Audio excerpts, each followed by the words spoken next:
why would something be chronic and not end up draining out on its own?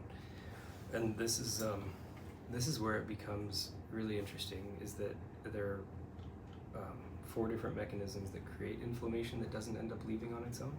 So we know that we have the pain signaling neurons that get activated. The inflammation ends up traveling up to the spinal cord from those pain neurons, and the inflammation lands in the back part of the spinal cord called the dorsal root.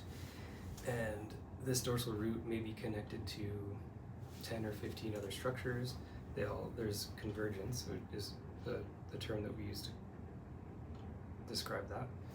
So all these different signals converge on one part of the spinal cord, but if one is talking really loudly or yelling, and there's a lot of pain signaling coming and inflammation traveling up that pain neuron to the spinal cord, it can start going out to convergent sources. Common things that people notice when this is happening is, say somebody has an inflamed liver or gallbladder, and they know they have an issue with digesting fats, their stools are floating, but they also have pain in between their shoulder blade and their spine.